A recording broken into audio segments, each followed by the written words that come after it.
चलिए, आज के इस वीडियो में हमने जैसा कि आपको वादा किया था कि आज की टॉपिक हमारी होगी नॉमेनक्लेचर ऑफ ऑर्गेनिज्म, या फिर अगर हिंदी में उसको हम जानना चाहें तो जीवों का नामकरण।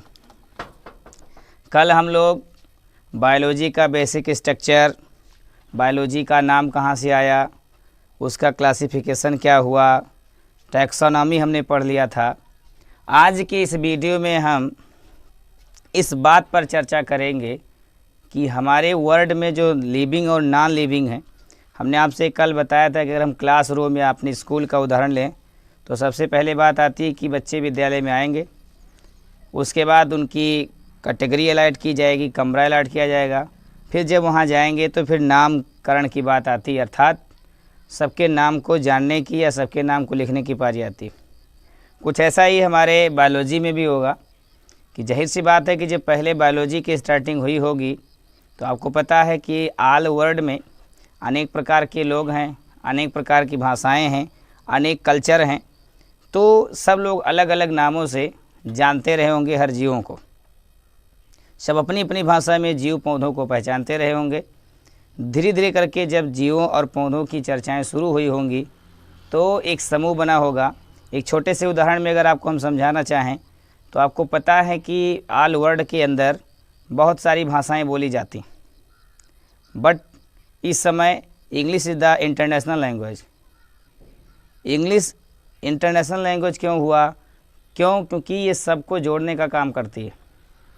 जाहिर सी तौर पे है, अगर कोई हिंदुस्तानी अमेरिका में जाता है तो वहाँ की भाषा नहीं बोल पाता, कोई दुबई में जाता है तो वहाँ की भाषा नहीं बोल पाता।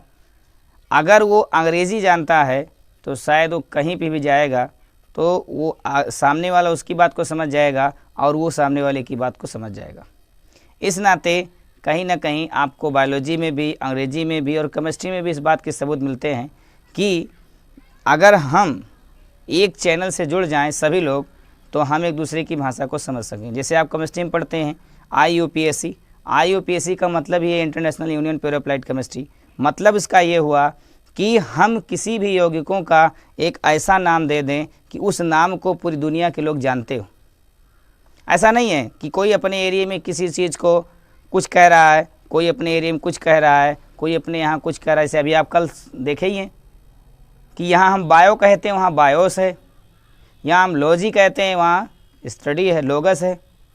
तो इस कदर अलग अलग भाषाओं में लोग अलग अलग चीज़ों को जानते हैं। जैसे मान लीजिए हम अपने एरिया में मैंगो को मैंगो कह रहे हैं, आम कह रहे हैं, हो सकता है किसी दूसरे एरिया वाले उसको कोई दूसरा कह रहे हो। हम मानते हैं कि हम मेढक बोल रहे हैं, किसी एरिया वाले हो सकता है उसको दूसरा बोल रहे हों। लेकिन अगर उसका एक नामकरण हो जाता है, एक ऐसा नाम निर्धारित कर दिया जाता है जो ऑल वर्ल्ड में सभी लोग जानते हों, पहचानते हों, समझते हों। कुछ ऐसी बात हमारे बायोलॉजी में भी है कि किसी भी जीव का जो उसका क्षेत्रीय नाम है, जो उसका वास्तविक नाम हो तो रहेगा ही, एक वैज्ञानिक नाम दे दिया जाता है। एक वैज्ञानिक नाम इस नाते दिया जाता है कि उस जीव को या उस जंतु को या उस पेड़ पौधे को हम पूरी दुनिया में एक भाषा या एक नाम से जान सकें। आपको ये भी हम बता दें कि ये प्रक्रिया सबसे पहले कहाँ से शुरू हुई होगी या किसने, बहुत से वैज्ञानिकों ने इस पर काम किया होगा। इसमें बहुत सारे वैज्ञानिक का नाम आगे आएगा, तो थोड़ी सी बात आपको हम लिखने के लिए कहेंगे, आप पेन उठा करके नोट करेंगे कि वैज्ञानिकों ने प्रत्येक जीव को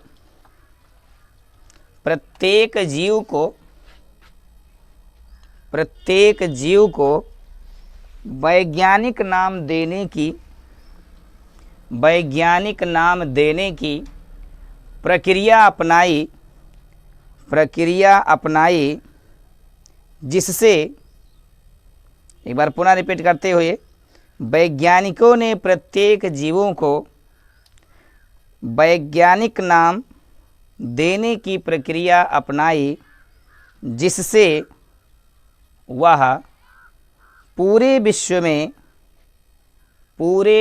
में उसी नाम से जाना जाए या जाना जाता है, अभी भी उसे नामकरण कहते हैं। एक छोटा सा उदाहरण और पेश करेंगे आपके सामने कि जब किसी भी कुल में या किसी भी समुदाय में कोई बच्चा जन्म लेता है तो जन्म लेने के उपरांत उसके सगे संबंधियों के द्वारा उसका एक नाम दिया जाता है और उस नाम से लोग उसे आजीवन जानते हैं, यहाँ तक कि उसके मृत्यु उपरांत भी लोग उसी नाम से जानते हैं। लेकिन उस एरिया के लोग, उस समुदाय के लोग सिर्फ उसको जान सकते हैं, बकिया लोग ना उसकी भाषा को समझते हैं ना उसके नाम को जान पाते। अगर उसका एक ऐसा नाम बना दिया जाए कि जो सभी लोग जानते हों, सभी लोग समझते हों, जैसा कि आपको अभी हमने बताया ही कि पहले लोग भाषाएं अलग अलग बोलते थे, हो सकता है दुबई वाले उर्दू बोलते रहे हों, इराक वाले कोई दूसरा बोलते थे, अफ़गानिस्तान में कोई दूसरी भाषा थी, इंग्लैंड में कोई दूसरी थी, हिंदुस्तान में कोई दूसरी थी। तो आपको एक बात और बता दें हम कि जब कोई कहीं जाता है तो उसको अपनी बातों का आदान प्रदान करने के लिए भाषा का इस्तेमाल करना होता है। अब अगर हमारी आपकी भाषा मैच नहीं करती है तो क्या हम आपके सामने अपनी बातें रख पाएंगे या आपकी बातों को समझ पाएंगे? बिल्कुल नहीं। तो उसी नाते सभी वैज्ञानिकों की एकजुटता में ये निर्णय लिया गया कि सभी जीव, हमारी पूरी दुनिया में, पूरे विश्व में जितने भी जीव हैं, उसका एक वैज्ञानिक साइंटिफिक नेम दे दिया जाए जिससे पूरी दुनिया के लोग जान सकें। अगर हम यहाँ आदमी बोलते हैं, हम यहाँ मानव बोलते हैं, लेकिन हो सकता है कि अमेरिका वाले ऐसा कुछ ना बोलते हो, वो उसको कोई दूसरा कहते हो। हम यहाँ मेढक बोल लेते हैं, यहाँ मेढक जानते हैं, लेकिन अमेरिका वाले नहीं जानते। अगर हम कहीं किसी भी देश में जाकर राना टिग्रीना कहें या होमो सैम्पियस कहें तो लोग समझ जाएंगे। यहाँ हम कोबरा बोल देते हैं, हो सकता है कोई कोबरा ना समझता हो। अगर हम नाजा नाजा कहते हैं तो शायद हर कोई मेरी बात को समझ जाएगा, चाहे वो पढ़ा लिखा होगा, तो अगर अनपढ़ होगा तो शायद हो सकता है ना समझ सकते, लेकिन अब परसेंटेज कम है अनपढ़ की, तो इस नाते लोग समझ जाएंगे आपकी बात को। आगे जो हमने बात अभी कही कि वैज्ञानिकों ने एक निर्णय लिया सभी जीवों का एक वैज्ञानिक नाम देने का, जिसे हम क्या कहते हैं, जीवों का नामकरण। आपके सामने जो टॉपिक दिखाई दे रही है जीवों का नामकरण, मतलब ये कि सभी वैज्ञानिकों की एकजुटता द्वारा जो एक निर्णय लिया गया कि हम सभी जीवों का एक वैज्ञानिक नाम दें जिससे पूरे विश्व में लोग उसी नाम से उसको जानें। अभी मैंने बार बार ये बात कही है कि एक ऐसा नाम दे देना कि उसी नाम से पूरी दुनिया उसको जाने, वही उसका क्या होता है, वैज्ञानिक नाम होता है या नामकरण होता है। अब नामकरण क्षेत्रीय भाषा में भी होती है और विश्व स्तर पर भी। तो आज हम जो पढ़ रहे हैं इस सभी जीवों के नामनक्लेचर इस तरीके से हैं कि इसी नाम से हम पूरी दुनिया में लोग उसको जानते हैं। आगे हम बात करते हैं कि जब वैज्ञानिकों की एकजुटता हुई होगी तो कहीं ना कहीं कोई एक पद्धति बनी होगी, कोई एक व्यवस्था बनी होगी जिसके थ्रू इस बात का निर्णय लिया गया। अभी हमने केमिस्ट्री का एक बात चर्चा किया, IUPAC। अगर उसके फुल फॉर्म की हम बात करते हैं तो international union for applied chemistry, मतलब अंतर्राष्ट्रीय संघ के द्वारा प्रस्तावित केमिस्ट्री जो होती है उसे हम IUPAC कहते हैं। उसी तरीके से जो हमारे बायोलॉजी में हुआ है, यहाँ दो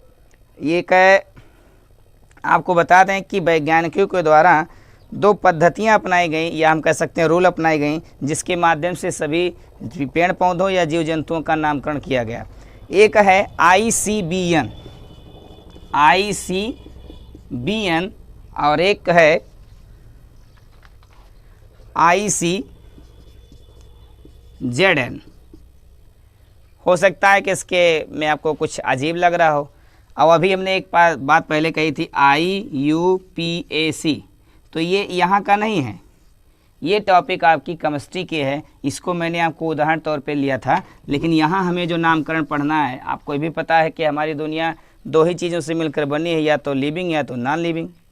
लेकिन बायोलॉजी के अंदर हमें नॉन लिविंग का पढ़ाई नहीं करना है, हमको सिर्फ पढ़ना क्या है, लिविंग वर्ड्स, मतलब दुनिया में जितने लिविंग हैं उन्हीं के बारे में हमको पढ़ाई करनी है। और हमने कल एक बात की चैलेंज भी आपसे किया था कि आप खोजिएगा कि क्या एनिमल्स और प्लांट के अलावा और कोई भी सजीव हैं, तो शायद इसका जवाब आपका नहीं होगा। चलिए, तो इसी के बारे में ये जो पद्धतियाँ बनी, एक सिस्टम बनी, ये पद्धति ICBN जो है ये प्लांट के लिए बनाया गया था। किसके लिए? प्लांट के नामकरण के लिए।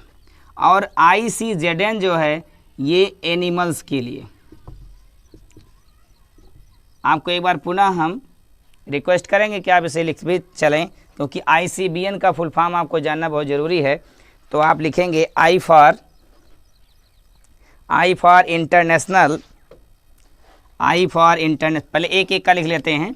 ICBN का आप लिखेंगे इंटरनेशनल, ऐसे आगे करके आप लिखिएगा इंटरनेशनल, और C for code, international code,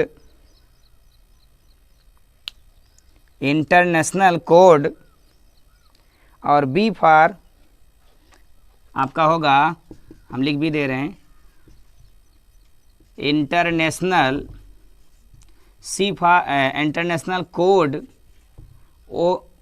उसके बाद code of B for botanical,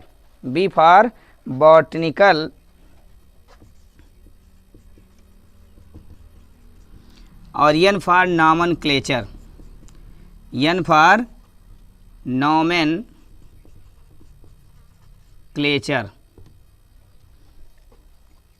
आपकी फुल फॉर्म बन गई I for international, C for code of, B for botanical, और N फॉर नॉमेनक्लेचर। आपकी स्क्रीन पे दिखाई भी दे रहा होगा। अगर इसकी हम बात करें ICZN की, तो इसका होगा इंटरनेशनल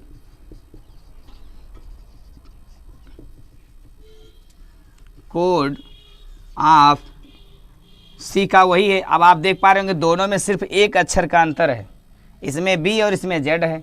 तो B फॉर बॉटनिकल और Z फॉर जोलॉजिकल। तो जोलॉजिकल मतलब आपको पता है कि एनिमल्स के बारे में,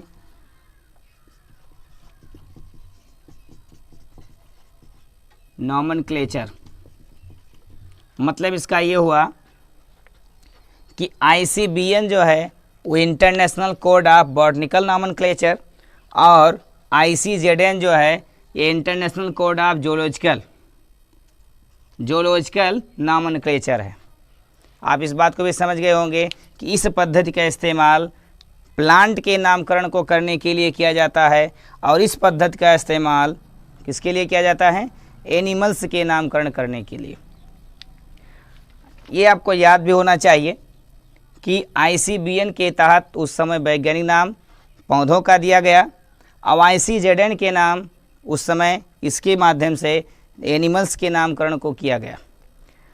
उस समय आपके मन में एक बात रही होगी या अभी भी चल रही होगी कि इसकी आवश्यकता क्या थी, इसकी आवश्यकता क्या थी कि हम इसको नामकरण करें। ऐसी बात तो कोई रही नहीं होगी कि ऐसा नहीं है कि जब नामकरण किए तो जीव कम हो गए या ज़्यादा हो गए। जीव पहले भी उतने थे, आज भी उतना ही है।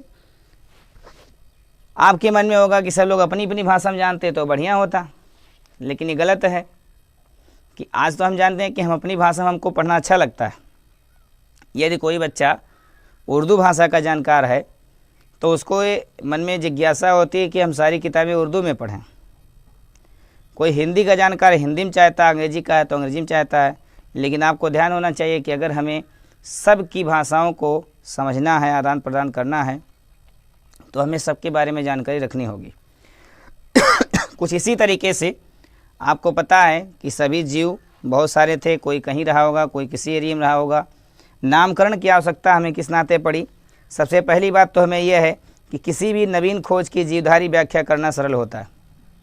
मतलब अगर हम नामकरण करने होंगे तो कोई भी जीव खोजा गया तो उसकी व्याख्या करने में हमें वेरी सिंपल होगा। दूसरी बात ये थी कि वैज्ञानिक नाम अगर करते हैं तो सजीवों का वर्गीकरण हमें आसानी से मिल सकेगा। जैसे जो वैज्ञानिकों ने नामकरण किया या वर्गीकरण किया, अगर वो वैज्ञानिक नाम होगा तो उससे हमें वर्गीकरण करने में आसानी होगी। तीसरी बात है कि जीवधारियों के नाम के द्वारा उस वंश के सभी जीवों का लक्षण का अध्ययन हो जाता है। मतलब आपको ये भी पता है कि इस समय आप जो 11 तो पढ़ चुके हैं या 10 तक पढ़े होंगे, 10 वाले में भी आपको कहीं ना कहीं जोलॉजिकल और बॉटनिकल नेम मिल जाता है। जैसे कि हम 11 में पढ़ाई कर रहे हैं तो आपको जोलॉजिकल बॉटनिकल नेम अगर बताया जाता होगा तो आपके सर ने ये भी बताया होगा कभी न कभी कि किसी भी जीव का अगर हम जोलॉजिकल नाम लिखते हैं तो उसमें जीनस और स्पीसीज मिला के लिखते हैं, यानी वंश और जाति मिला करके। बॉटनी का लिखते हैं तो उसमें भी हम जीनस और स्पीसीज को मिला के ही उसका बॉटनिकल नेम तैयार करते हैं। इसका मतलब हमें किसी भी पौधे या जीव का अगर हमें बॉटनिकल या जूलॉजिकल नेम लिखते हैं तो उसमें हमें दो बातें पता चल जाती हैं, उसका जीनस और स्पीसीज। तो लिख भी लीजिएगा। पहले पॉइंट में आप लिखेंगे, आपकी हेडिंग होगी वैज्ञानिक नामकरण की उपयोगिता। वैज्ञानिक नामकरण की उपयोगिता। पहला पॉइंट आप लिखेंगे, किसी भी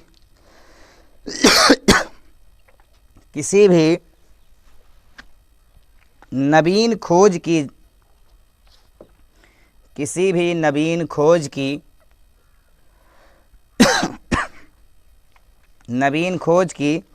जीवधारी की व्याख्या करना सरल होता है। पहले पॉइंट में आप लिखेंगे, किसी भी नवीन खोज के जीवधारी की व्याख्या करना सरल होता है या आसान होता है। दूसरे पॉइंट में लिखेंगे, सजीवों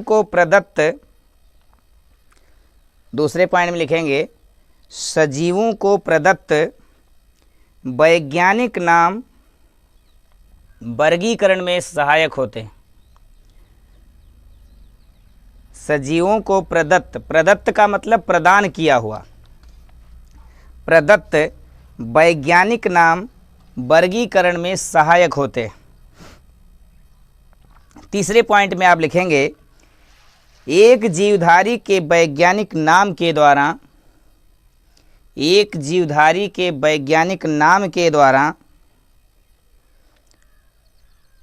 उस जीवधारी के वंश के सभी जीवों के लक्षण का अध्ययन सरलता से या आसानी से किया जा सकता है। तीसरे पॉइंट को एक बार पुनः रिपीट करते हुए, एक जीवधारी के वैज्ञानिक नाम से या वैज्ञानिक नाम के द्वारा उस वंश के सभी जीवों के लक्षण का अध्ययन किया जा सकता है। उस वंश के सभी जीवों के लक्षण का अध्ययन किया जा सकता है। ये आपके वैज्ञानिक नाम की उपयोगिता है।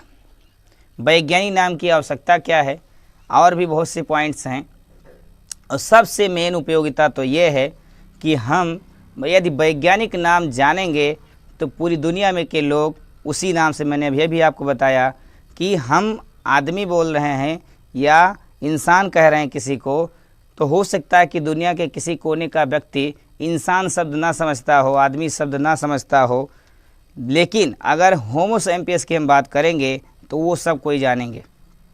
हो सकता है कि कोई इंग्लिश मीडियम में पढ़ा हो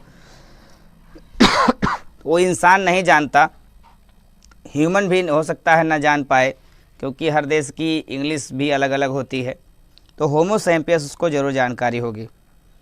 आगे हम बात कर लेते हैं। उपयोगिता के बाद अगली टॉपिक या आपकी हेडिंग होगी कि इसकी पद्धतियाँ कितनी हैं, जो नामकरण की पद्धतियाँ हैं वो कितनी हैं। तो आप लिखेंगे, जीवों के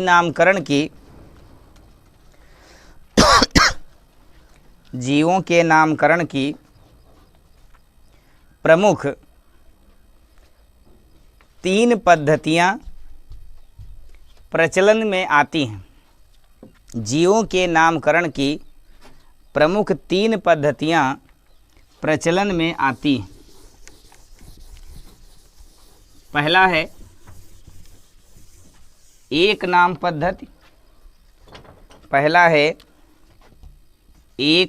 पद्धति। और दूसरा है द्विनाम पद्धति, और तीसरा है त्रिपद नाम पद्धति या त्रिपद्धति।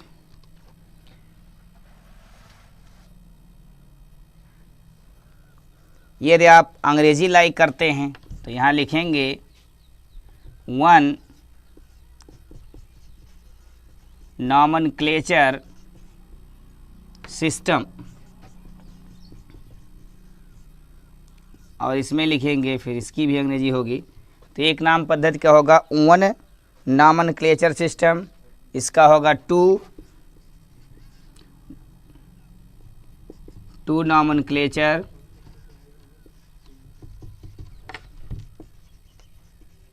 सिस्टम, और अगर थर्ड वाले का लिखेंगे आप 3 नाम पद्धति का, तो ट्राई या थर्ड या ट्राई ज़्यादा कह देंगे, ज़्यादा होगा,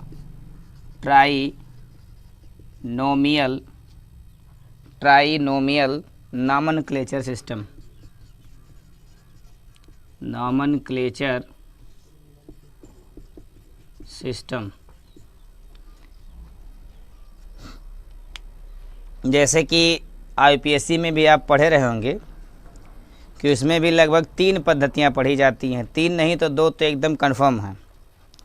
एक है सामान्य नाम आप लिखते हैं, जैसे मान लीजिए अगर किसी का हमें नामकरण करना है CH3 CH2OH, इसके 2 नाम होते हैं। अगर आप आईपीएससी में लिखते हैं तो एथेनॉल लिखते हैं, और कॉमन सिस्टम में लिखते हैं तो इसे एथिल एल्कोहल लिखते हैं। तो इसका भी नामकरण 2 पद्धतियों में किया जाता है। तो वैसे जीवों का नाम भी हम 3 पद्धति के अंतर्गत पढ़ते हैं। अब ये अलग अलग वैज्ञानिकों द्वारा प्रकट किया गया मत होगा, समय समय पे इस पर संशोधन होगा, बहुत सी बातें इसमें रखी गई होंगी, बहुत सी बताई गई होंगी। तो चलिए सबसे पहले हम अध्ययन कर लेते हैं एक नाम पद्धति का। थोड़ा सा आप लिखेंगे, एक नाम पद्धति में लिखेंगे थोड़ा सा। इस पद्धति के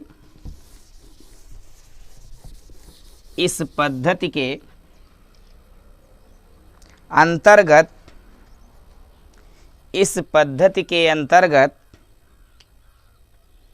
किसी जीवधारी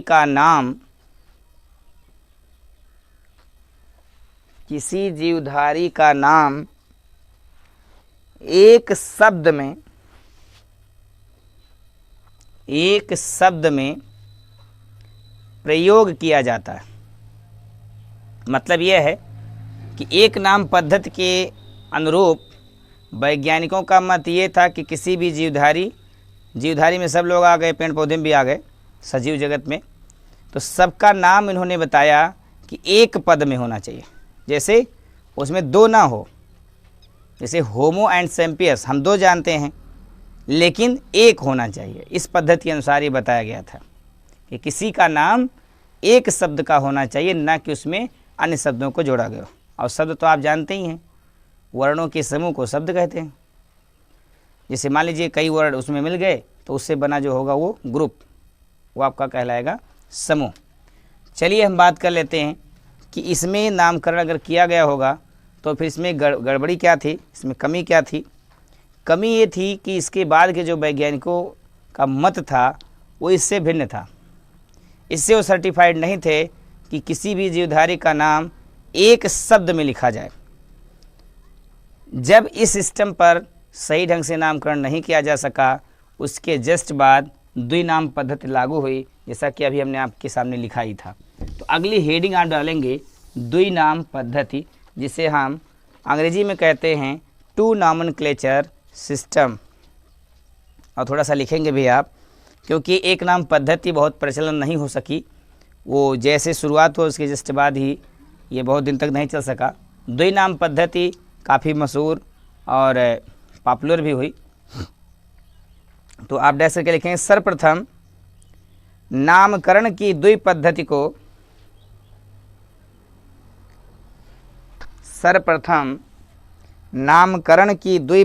को गाइस्पार्ड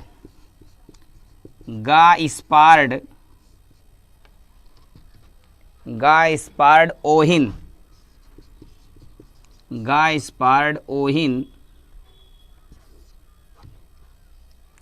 ने प्रतिपादित किया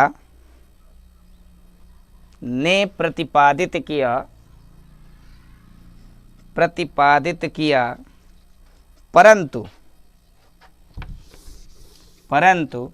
इस समय थोड़ा कन्फ्यूजन आपके मन में आ रहा होगा, क्योंकि आप पहले भी इस बात को सुन चुके हैं। कक्षा 10 में भी द्विनाम पद्धति पे चर्चा हुई होगी, तो वहाँ कैरोलस और लीनियस का नाम आता है। अब आप सोच रहे होंगे कि इसको हम क्यों बता रहे हैं, लेकिन आपको ये पता होना चाहिए कि हम जानते हैं कि आज हमारे केमिस्ट्री के फादर लेवोसियर कहे जाते हैं, लेकिन ग्रैंडफादर बर्जीलियस थे। बहुत बार ऐसा होता है कि कई वैज्ञानिकों ने मेहनत किया लेकिन सफलता किसी और को मिलती है। पूरा श्रेय उसी का है, सारा मेहनत उसने किया है, सब कुछ उसने ही निर्धारित किया है, लेकिन जो हाईलाइट हो जाता है श्रेय उसको मिल जाता है।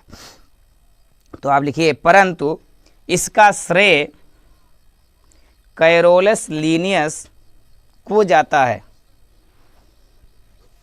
परंतु इसका श्रेय कैरोलस लीनियस को जाता है। कैरोलस लीनियस को जाता है। आप नोट में लिख लीजिएगा, नोट में लिखेंगे कैरोलस लीनियस को आधुनिक वर्गीकरण का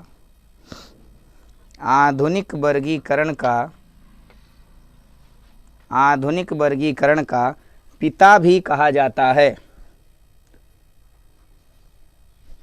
आधुनिक वर्गीकरण का पिता भी कहा जाता है। यदि आप अंग्रेजी लिखना पसंद करेंगे तो लिखिएगा फादर ऑफ मॉडर्न क्लासिफिकेशन। आधुनिक वर्गीकरण का पिता भी कहा जाता है किसको? कैरोलस और लीनियस को। मतलब ये कि क्लासिफिकेशन जो मॉडर्न की है वो कैरोलस और लीनियस की भूमिका से ही है। चलिए, ये तो हमारी बात थी कि द्विनाम पद्धति की शुरुआत कहाँ से हुई, किसने किया। अब हम ये जान लेते हैं कि द्विनाम पद्धति में आखिर क्या था, किस तरीके से हम नामकरण करते थे। तो आप छोटी सी एक हेडिंग डालेंगे, द्विनाम पद्धति के नियम। द्विनाम पद्धति के नियम। द्विनाम पद्धति के नियम।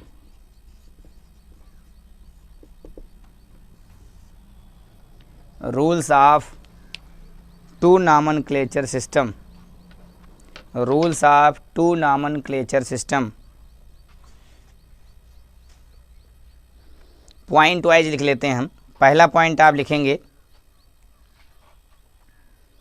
किसी भी जीव का नाम दो शब्दों में लिखा जाता है। मतलब ये अभी हमने आपको बताया कि एक नाम पद्धति में वैज्ञानिकों का मत ये था कि सभी जीवों का नाम एक शब्द में लिखा जाए, और इसमें पहला पॉइंट ये दिया गया कि सभी जीवों का नाम दो शब्दों में लिखा जाना चाहिए। पहला पॉइंट एक बार पुनः रिपीट कर देते हैं, किसी भी जीव का नाम दो शब्दों में किया जाना चाहिए या लिखा जाना चाहिए। दूसरे पॉइंट में आप लिखेंगे, वैज्ञानिक नाम का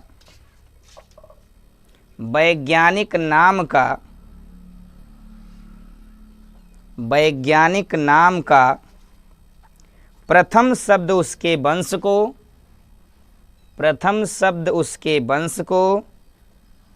तथा द्वितीय शब्द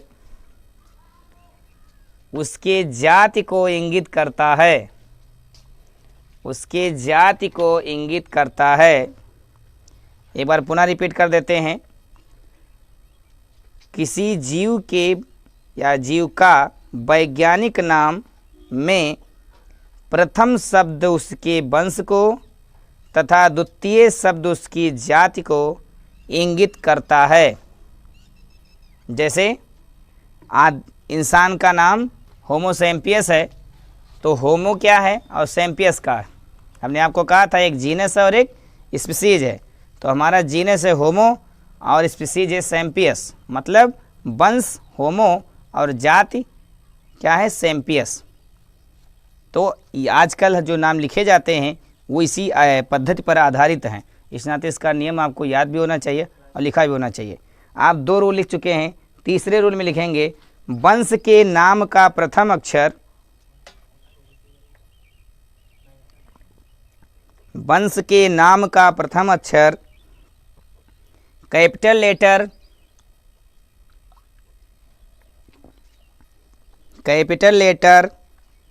तथा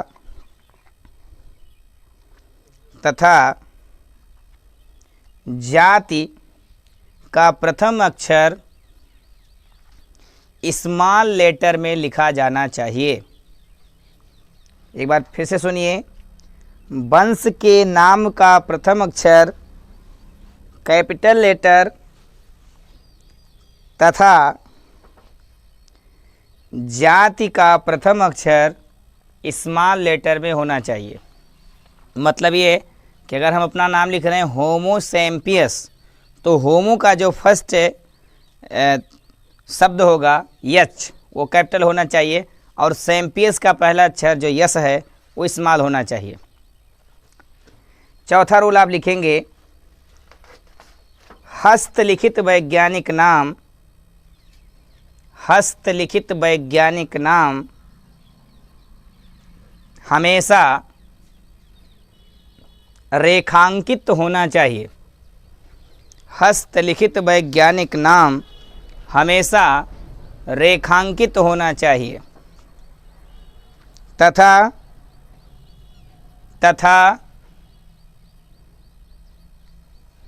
प्रिंटिंग नाम या प्रिंटिंग वैज्ञानिक नाम इटालिक प्रारूप में होना चाहिए। इटालिक प्रारूप में होना चाहिए। इसको थोड़ा समझ लेते हैं। आप ध्यान दीजिएगा, जब भी किसी भी जीव या पौधे का आप नाम लिखेंगे, तो अगर आप बाई हैंड लिख रहे हैं, हाथ के द्वारा, तो आप उसको लिखने के बाद नीचे अंडरलाइन कर देंगे। अगर आप प्रिंटिंग लिखवा रहे हैं तो इटालिक मतलब इटली के लैंग्वेज में होना चाहिए, उसकी अंग्रेजी होनी चाहिए, वो इटली के लैंग्वेज में होना चाहिए। पांचवा पॉइंट आपका होगा, किसी जीव का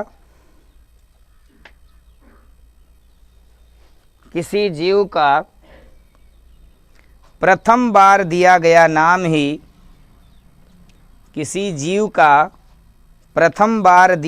नाम ही मान्य होगा।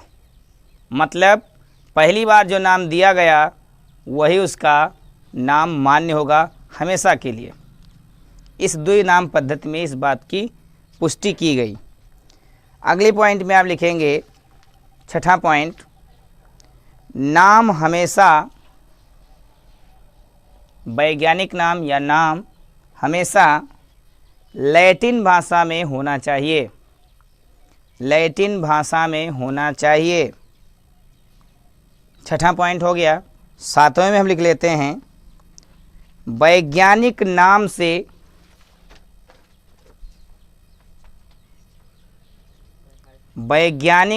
से या नाम में तीसरे शब्द के रूप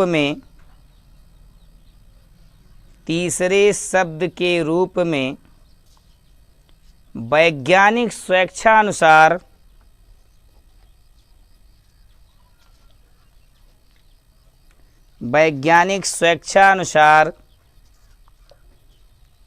अपना नाम अथवा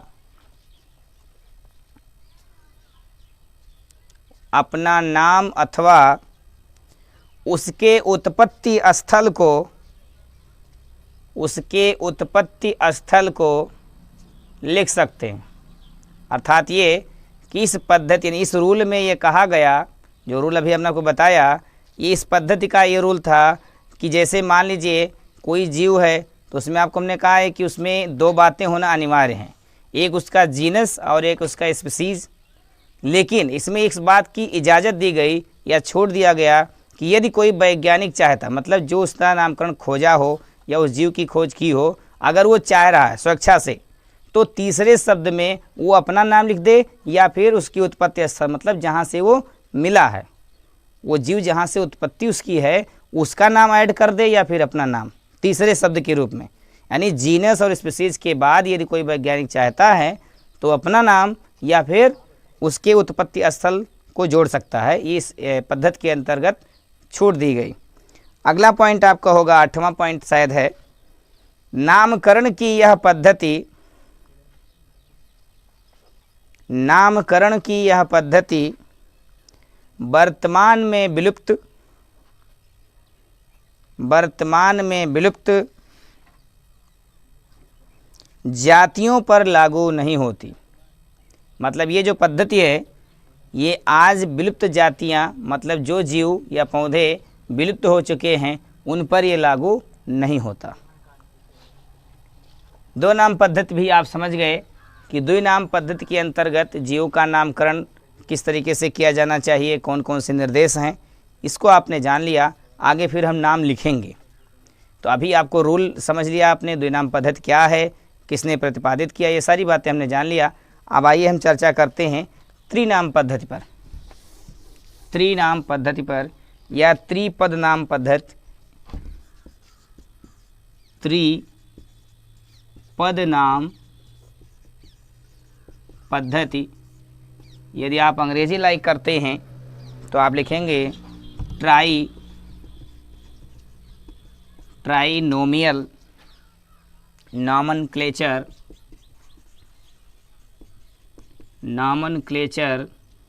सिस्टम।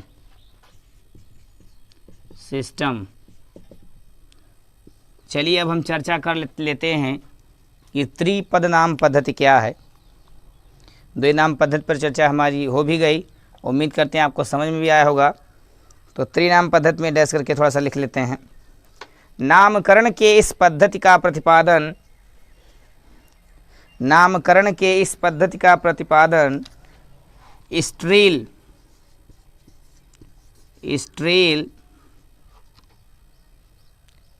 ने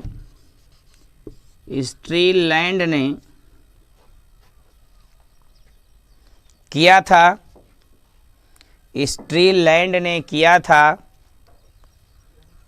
इसके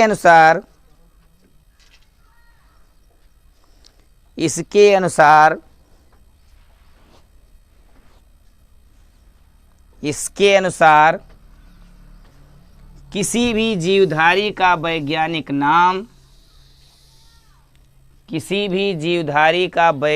नाम 3 शब्दों का होना चाहिए, 3 शब्दों का होना चाहिए। अब वो 3 शब्द कौन कौन से हैं? प्रथम शब्द, द्वितीय शब्द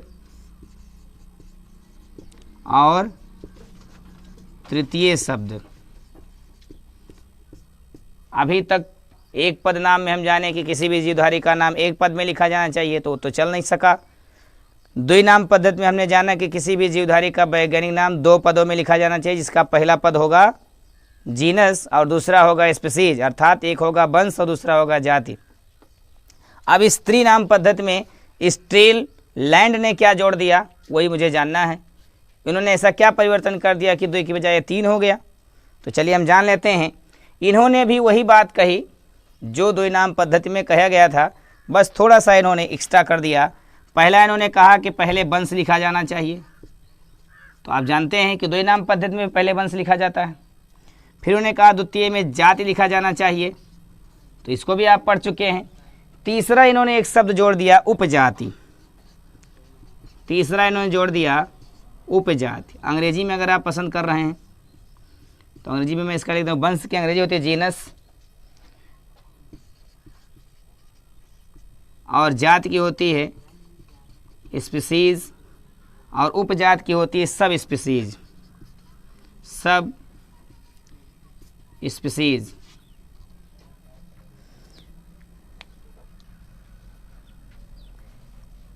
आपके स्क्रीन पे ये चीज़ दिखाई दे रही है। त्रिनाम पद्धति के अंतर्गत ये बताया गया कि किसी भी जीव का वैज्ञानिक नाम यदि हमें लिखना है तो उसका पहला अक्षर जीनस का होना चाहिए, दूसरा शब्द स्पीसीज का होना चाहिए, तीसरा शब्द सब स्पीसीज। मतलब ये कि होमो सैम्पियस लिखा है हम, तब हमारा त्रिनाम पद्धति फॉलो करेगा। अब अगर हम सिर्फ होमो सैम्पियस लिख रहे हैं तो द्विनाम पद्धति फॉलो कर रहे हैं। जैसे हमने कहा है होमो सैम्पियस, सैम्पियस। अब ये हमारी उपजाति है, ये हमारी जाति है और ये हमारा वंश है, मतलब हमारी जाति उपजाति सेम है। अगर हम शेर की बात करें तो उसका वैज्ञानिक नाम लिखा जाता है Panthera leo persica, Panthera leo persica. तो पैंथेरा जो है वो जीनस है और लियो जो है वो स्पीसीज है और पर्सिका जो है वो सब स्पीसीज है। आप नोट भी कर लीजिएगा।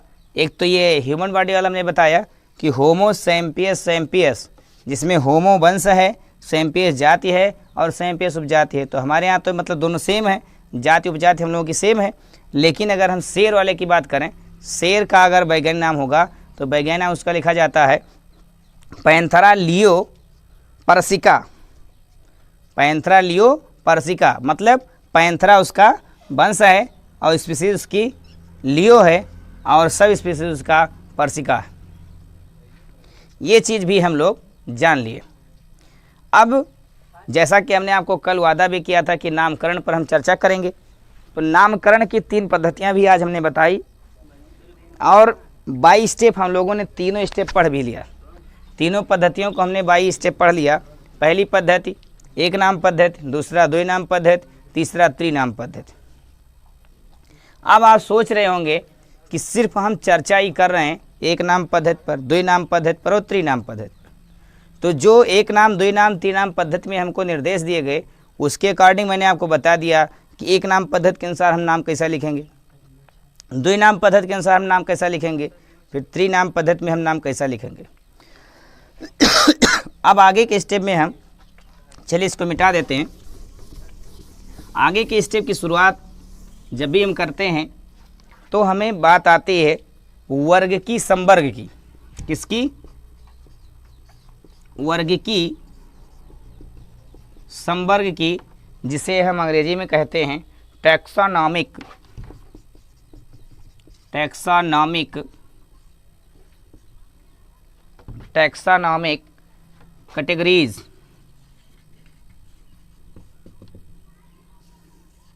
टैक्सोनॉमिक कैटेगरीज, इसके बारे में थोड़ा सा आपको लिखना होगा क्योंकि आगे हम हर जीव का, अब सबका तो नहीं बताया जा सकता लेकिन लगभग जीवों का हम वर्गीकरण कराएंगे। अब वो वर्गीकरण किस हिसाब से किया जाता है हमने अभी आपको बताया कि होमो सैम्पियस जो हम लिखते हैं यानी जीनस और स्पीसीज को मिला करके हम क्या लिख देते हैं, उसका वैज्ञानिक नाम लिख देते हैं। तो जीनस स्पीसीज को मिलेगा कहाँ, इसका अध्ययन हमें इसमें करना होगा। तो आप लिखेंगे सभी ज्ञात जीवधारियों को, सभी ज्ञात जीवधारियों को, ज्ञात जीवधारियों को वर्गीकीय अध्ययन के आधार पर, वर्गीकीय अध्ययन के आधार पर सामान्य संवर्ग, सामान्य संवर्ग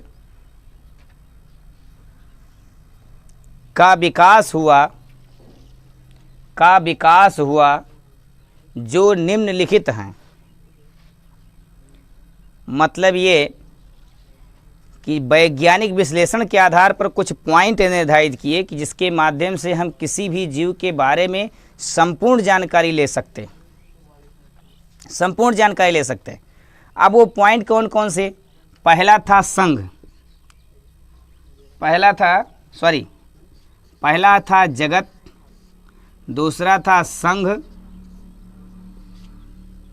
पहला था जगत, दूसरा था संघ और तीसरा था वर्ग, चौथा था गण, पांचवा था कुल, छठा है वंश और सातवां है जाति। ये अवरोही क्रम है, आरोही ना होकर के अवरोही है। ये मतलब ऊपर से नीचे की ओर जा रहा, मतलब घटते क्रम में। जगत को हम अंग्रेजी में कहते हैं किंगडम, संघ को कहते हैं फाइलम या डिवीजन, वर्ग को कहते हैं क्लास, गण को कहते हैं ऑर्डर, कुल को कहते हैं फैमिली, वंश को कहते हैं जीनस और जात को कहते हैं स्पीसीज। अब आपके मन में एक प्रश्न उठ रहा होगा कि ये क्या है, तो इस प्रश्न का समाधान थोड़ा सा लंबा होगा और इसी समाधान के माध्यम से हम किसी भी जीव के बारे में, यानी एक उदाहरण के तौर पर अगर हम आपको बताएं तो एक व्यक्ति की संपूर्ण जानकारी आपको कैसे मिलती है, उससे सिर्फ उसका नाम पूछ लेना आप उसके बारे में संपूर्ण जानकारी नहीं पा जाते। यदि कोई व्यक्ति आपसे मिला और आपने कहा आपका क्या नाम है, उसने आपको नाम बता दिया, तो ऐसा नहीं कि नाम से आप संपूर्ण जानकारी उसकी पा गए। अब संपूर्ण जानकारी कैसे मिलती है, ये तो उदाहरण मैंने आप पेश कर रहे हैं आपके सामने, ये तो वैज्ञानिक अध्ययन के आधार पर ये पॉइंट निर्धारित किए गए, लेकिन इस सातों पॉइंट हम देहाती एग्जाम्पल में बताएंगे आपको कि किस प्रकार ये 7 पॉइंट बने। लेकिन ये 7 पॉइंट लंबे हैं, वीडियो भी आपका लंबा हो जाएगा, इस नाते आप इसका वेट करिए। अगली वीडियो में हम इस टॉपिक्स पर, इस 7 पॉइंट पर हम चर्चा करेंगे। ये 7 पॉइंट क्या हैं, कैसे हैं, इसका अध्ययन हम कैसे करते हैं, या जगत किसे कहेंगे, संघ किसे कहेंगे, वर्ग किसे कहेंगे। तब तक आप हमारा वेट करिए और हम आपके लिए तैयारी करें। तब तक के लिए धन्यवाद।